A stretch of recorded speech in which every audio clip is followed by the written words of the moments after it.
Okay, get ready because today we're going to really dig into this retrieval-augmented generation thing, RA. You know all about large language models, the AI stars like Mm. ChatGPT, Right. and how they can sometimes totally get things wrong or just be out of date.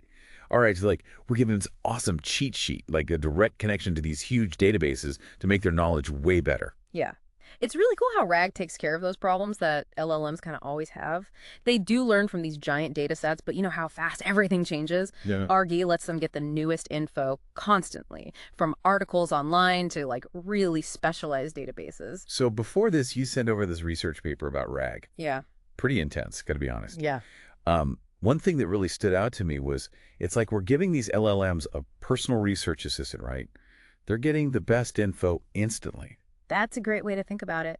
Instead of just using what they've already learned, RAG lets the LLMs grab the newest data, which Yeah. means their answers are more accurate, more believable. It's like they can fact check themselves in real time. So they're always learning, always getting smarter, even after we've trained them initially. Exactly. That's pretty amazing when you think about it. This paper mentions these different paradigms of RAG. What does that even mean? It's like how RAG has changed over time, like it's evolving. It all started with this thing called naive RAG. Okay. It was pretty simple, really. You index the external data, then you grab the important parts based on what you're looking for, and then feed that to the LLM to use. Gotcha. Basic idea. But what didn't work with this naive way? The big problem was that retrieving the information wasn't always accurate. Yeah. Sometimes it'd miss really important stuff, or it would grab things that weren't really related, which meant the answers weren't that good. So it's like a search engine that's only giving you half the story. Exactly. So that's when advanced RAG came along. Researchers started working on making the whole retrieval process better. Think of it as improving what you search for and how you show the results to the LLM. So pre-retrieval is making sure you're searching for the right thing, and then post-retrieval is about organizing those answers so they make sense. Right. Advanced RAG started using things like really detailed segmentation where the external data is broken down into smaller, easier to handle pieces.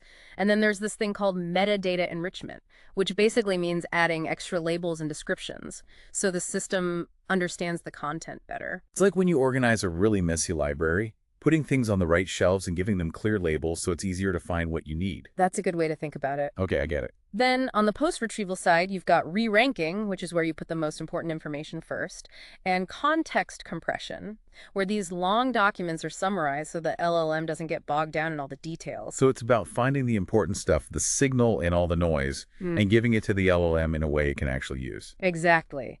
And that brings us to the newest and coolest approach, modular RAG. It uses all the good stuff from the previous methods, but then makes the whole system more flexible. Like you can plug and play different parts. Interesting. How is it different? Think of it like a toolkit with special modules for all sorts of tasks. Okay. Modular RAG lets you tailor your system by picking the right modules depending on what kind of data you're searching, how much you need to remember, and even what kind of task you're working on. So instead of a one-size-fits-all system, you can build a custom ARD that's perfect for what you're doing. Precisely. You can really customize it, which opens up tons of possibilities. Cool. One really exciting thing is that RAG can go beyond just retrieving text. Oh, really? These RAG systems are getting better at using different kinds of data, not just text, but also semi-structured data like you find in PDFs, and even really organized data from knowledge graphs. So it's like the LLM can now read between the lines, see the connections, and get a much deeper understanding of things. Exactly. And the level of detail they can work with, what researchers call granularity, is super important too. Depending on what you need, our system can grab anything from single words or sentences to whole documents, or even really complex knowledge graph things. It's like having this really detailed map, and you can zoom in and out to get just the right level of detail, depending on what you're looking for. You got it. And researchers are always finding new ways to make retrieval more accurate and faster. Okay. They're working on better indexing, better ways to phrase searches, and even using machine learning to improve how well the searches match the data. So it's like this constant battle between how complex information is Yeah, and how we try to find and understand it. that's a great way to put it. There's just so much data out there. It's incredible. But RG gives us this really powerful tool to handle it all and then use the power of LLMs to find the meaning in it. All this talk about retrieving information is fascinating. Mm. But what about the next step? How does the LLM actually use all this retrieved information to give us an answer? That's where the generation part of RAG comes in. But Yeah. just dumping a ton of data on an LLM wouldn't be very effective, would it? It's like giving someone a stack of research papers and saying, write a brilliant essay without any guidance. Exactly. So in the generation phase, there's this crucial step called context curation, which means getting the information ready for the LLM to understand and use. So it's like having an editor who takes all the research and makes a clear outline. Exactly. Context curation involves techniques like re-ranking the retrieved information based on how relevant it is, and then picking or summarizing the most important parts. Instead of overwhelming the LLM with, like, a whole book, you're giving it the most important chapters and paragraphs already organized. Precisely, and that keeps the LLM from getting lost in the details or missing the main point. It's all about making sure the information flows smoothly from retrieval to generation. And this is making a lot more sense now. But we've been focused on the retrieving side of things. What about the LLM itself? Can we tweak it to work better with RAG? Absolutely. That's where LLM fine-tuning comes in. By training the LLM on specific tasks or data sets that are related to RAG, we can really improve how well it performs. So it's like we're giving the LLM this special training in how to analyze and use information from these external sources. Exactly. This could be domain adaptation, where the LLM is trained on data from a specific field to fill in any knowledge gaps, or input-output control, where it learns to tailor its responses to fit certain formats or styles. So I can imagine an LLM that can take complex medical research and explain it in a way that nations can understand, or an LLM that can go through legal documents and explain the main points clearly. You're getting it. Fine-tuning lets us shape how the LLM behaves, making it a more effective partner in the whole RAG process. This is all incredibly complex, but I'm starting to see how these different pieces work together to make a really powerful system. And we're just getting started. There's a whole other level when we start talking about making the retrieval process even more sophisticated. Wait, even more sophisticated. I thought we covered that already. We talked about optimizing the retrieval process, but this is about making it more dynamic and interactive, like giving the LLM more control over how it searches for and gathers information. Okay, now you've got my attention.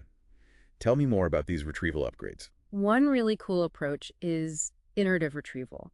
The LLM doesn't just retrieve information once. Okay, It can actually refine its search based on the information it's already found. it's like a detective going back to the evidence board looking for clues they might have missed the first time. Exactly.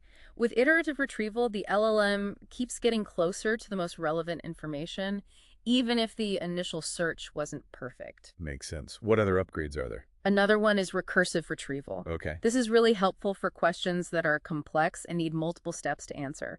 Instead of tackling the whole problem at once, the LLM breaks it down into smaller, more manageable pieces. So instead of trying to solve a really complicated math problem all at once, it's like breaking it down into smaller steps, solving each one and building up to the final answer. Exactly. And then there's adaptive retrieval, which makes the LLM even more autonomous. Autonomous LLMs. Now we're talking. With adaptive retrieval, the LLM can decide for itself when and how to retrieve information. It's like it can figure out whether it needs more information and what kind of information it needs to answer a question well. It's like a student raising their hand in class and saying, hold on, I need a little more background before I can answer that. Perfect analogy. Adaptive retrieval uses things like WebGPT, which teaches the LLM how to use search engines effectively, and Flare, which keeps track of the LLM's confidence levels and tells it to get more information if it needs it. So it's like the LLM is becoming self-aware, realizing what it doesn't know, and actively looking for the information it needs to fill in the gaps. Precisely. These adaptive retrieval methods are really pushing the boundaries of what LLMs can do. They're becoming more efficient, more resourceful, and I'd even say more intelligent. Okay. But with all this amazing technology, there's a big question. How do we even know if all these RAG systems actually work? What are researchers looking for when they test these systems? So evaluating RAG, it sounds like it's more than just, did it get the right answer? We need to understand, like, the whole process, right? From how it gathers information to the logic behind its final answer. You got it. We got to look at both the quality of the information it finds and how it uses that information to, come to a conclusion. It's like, if you're judging a chef, it's not just about how the dish tastes. It's also about the ingredients they use and how they cook it. So, like, transparency. Mm-hmm. Making sure the system is thinking clearly. Absolutely. Traditional metrics, like accuracy, those are still important. But now we're also using new metrics like faithfulness, which measures how closely the system's answer sticks to the information it found. We're also looking at answer relevance to see if the response actually addresses what the user asked. So it's not just about sounding smart. It actually has to provide real insight based on what it learned. Exactly. And because RA systems often use real-world data, which can be messy or biased, we also need to evaluate their robustness. Metrics like noise robustness look at how well the system can filter out irrelevant or misleading information, while counterfactual robustness tests its ability to, spot and reject factual errors even when they're subtle. So it's like testing the LLM's critical thinking skills, making sure it doesn't fall for traps or get fooled by cleverly disguised misinformation. Exactly. These robust evaluations are super important for building trust in our agree systems. We got to be sure they're not just repeating stuff, but can actually tell fact from fiction and give us reliable insights. This has been a really deep dive into the technical side of RAG. Right. But, what does all this mean for the average person? How is this tech going to impact our everyday lives? That's the big question. The potential uses for RAG are huge, affecting everything from how we work to how we learn and even how we access information. Okay, so let's start with the workplace. How could RAG change how we do our jobs? Think about jobs where you have to go through tons of data and find the key takeaways. For example, a RAG-powered legal assistant could analyze legal documents, find relevant cases, and build a strong argument. That would give lawyers more time to focus on strategy and using their judgment. That could revolutionize a lot of professions. Journalists could use RAG to research and fact-check articles more effectively. Analysts could, study market trends and make better decisions based on the data, and so on. You got it. And it's not just about automation. RAG can also help people work better together. Imagine scientists using a shared RAG system to brainstorm, analyze research papers, and explore different ideas. It's like having a team research assistant that helps everyone be more productive and come up with new ideas. That brings up another interesting point. Education. Could our RAG change the way we learn? Absolutely. Think about personalized learning that's tailored to your specific needs and pace. A RAG-powered tutor could use a huge library of resources to create custom lessons and adjust to your strengths and weaknesses. It could totally change how we learn, making education more engaging and accessible. It's like having a personal tutor who knows exactly how you learn best. Right. But it's not just about formal education, is it? Our RAG could also change how we access information every day. Imagine a search engine that understands complex questions, puts together information from lots of different sources, and then gives you clear, insightful answers, all in a conversational way. It's like having access to this huge library with an expert guide to help you find exactly what you need. This is all really exciting, but it also raises some concerns. As these systems get more sophisticated, how do we make sure they're used ethically and responsibly? That's a key point. Like any powerful tool, we got to be careful about how it's used. One big concern is bias.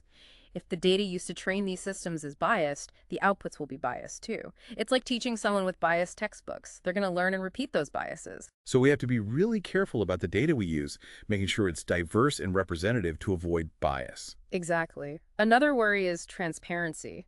As these systems get more complex, it's harder to understand how they come up with their answers. It's like being given an answer without knowing how they got there, which makes it tough to trust. So we need systems that can explain their logic in a way that people can understand, even when dealing with really complex topics. Exactly. And researchers are actively working on making these systems more transparent and accountable. We need to be able to see the reasoning, the sources, and the logic behind the output. That transparency is essential for building trust and making sure these systems are used ethically. It's good to know that researchers are working on these issues. But let's shift gears for a sec and talk about how researchers evaluate how well these RA systems work. What are they looking for? Evaluating RAG has lots of different aspects. It's not just about checking if the answer is right, but also how well the system performs across various tasks, handles different types of data, and reasons effectively. So it's not a simple pass or fail. It's more about understanding what the system can and can't do. Exactly. One key thing is the quality of the retrieval process. We want to see how good the system is at finding the most relevant information quickly and accurately. It's like looking for a specific book in a huge library. You don't want just any book. You want the right one, and you want it fast. I see. Makes sense. Mm. What specific things do researchers look at to evaluate how well the retrieval works? They use things like hit rate, which measures how often the system finds the relevant information in the top results. And then there are metrics like mean reciprocal rank MRR and normalized discounted cumulative gain, NDCG, which consider the ranking of the information, making sure the most relevant stuff is at the top. So it's not just about finding a needle in a haystack. It's about making sure the most important needles are right there in front. Exactly. And then, of course, we have to evaluate the quality of the generated output itself. We want to be sure that the response is not only accurate, but also faithful to the information it used, relevant to what the user asked, and free from any harmful or biased content. We're setting a high bar for these systems. We want them to show knowledge, integrity, and responsibility. We definitely are. We use both automatic metrics and human evaluation methods to assess the quality of what's generated. Automatic metrics like BLEU and Ruja look at the fluency and coherence of the text. But human evaluators can give a more nuanced assessment of the overall quality, relevance, and faithfulness of the response. So it's like combining objective tests with expert opinions to get a more complete picture. Exactly. Researchers also develop specific benchmarks and tools designed just for evaluating Augie's systems.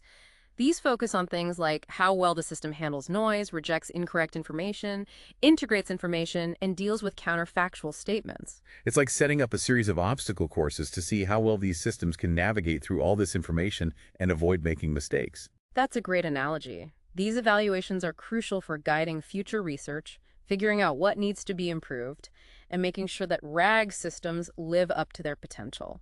This deep dive has been really eye-opening. I'm starting to see just how complex and nuanced evaluating RAG really is. But I also keep thinking about the ethical implications of this technology. We talked about bias and transparency before, but what other ethical challenges are researchers thinking about?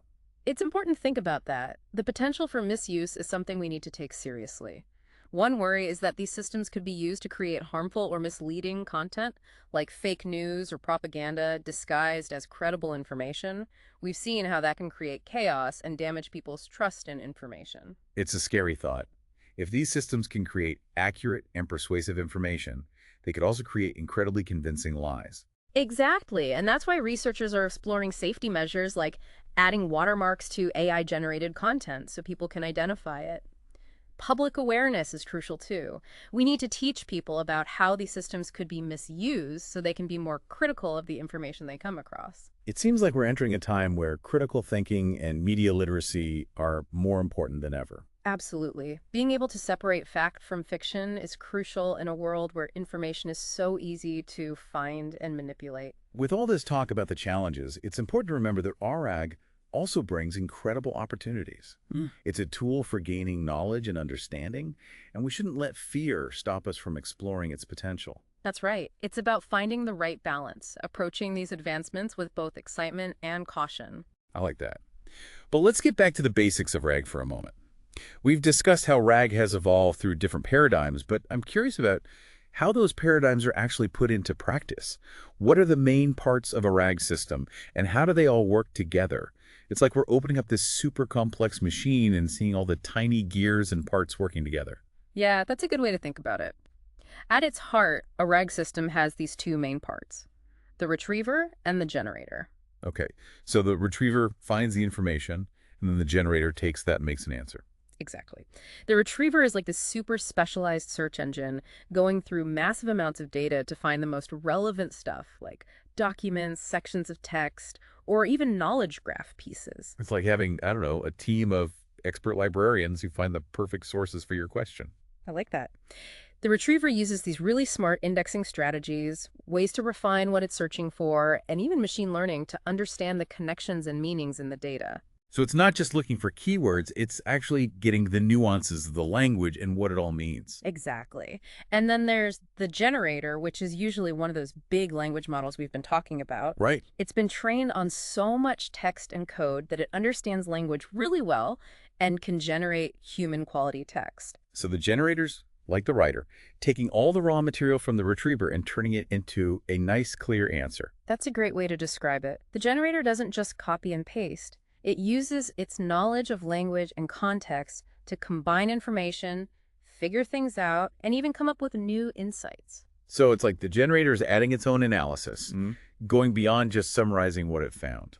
Precisely. And what makes RAG really cool is how these two parts work together. It's like this ongoing conversation between someone who's doing research and a writer who's trying to tell a story. And it's not just one-way communication, right? We talked about iterative retrieval, where the LLM can actually improve its search based on what it's learned so far. That's right. In more advanced RAG systems, the generator can tell the retriever, like, hey, I need more on this specific point, or I think we're missing something important. Okay, so it's a dynamic process where both parts are working together to get a deeper understanding of the topic. Exactly. That back and forth is what lets RGOG systems answer complex questions that need multi-step reasoning and a good understanding of context. Gotcha. So this is starting to make sense, but RGOG isn't just one thing, right? There are different ways to do it, different paradigms, as you call them, that have developed over time. Mhm. You talked about naive RAG, advanced RAG, and modular RAG earlier.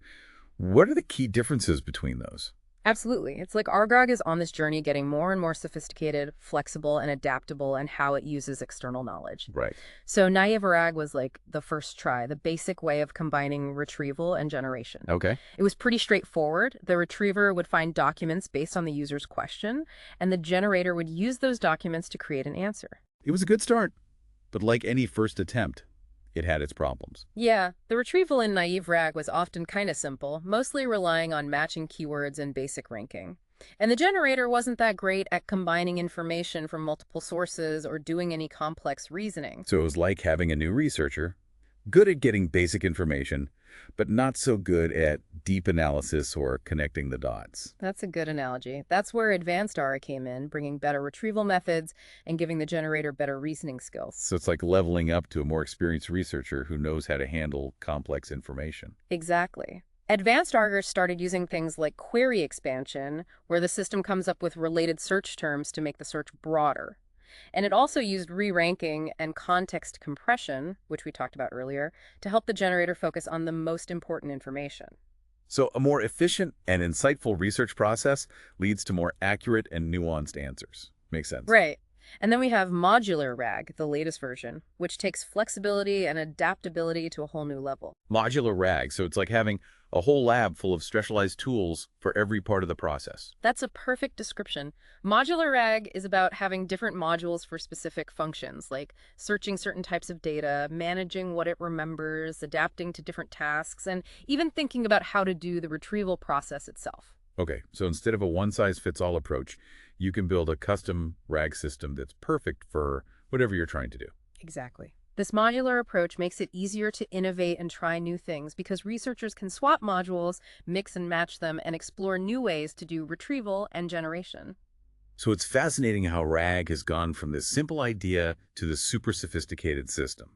But I want to bring it back to us, to the humans. How is RAG changing our relationship with information? That's a really deep question. A RAG isn't just a tool, it's changing how we learn, how we work, and how we think about knowledge itself. It's like we're entering a new era where humans and machines are working together, and the line between human intelligence and artificial intelligence is getting blurrier. That's exciting, but also a little bit scary to think about. I agree. We have to approach this new era with a sense of wonder, but also with responsibility.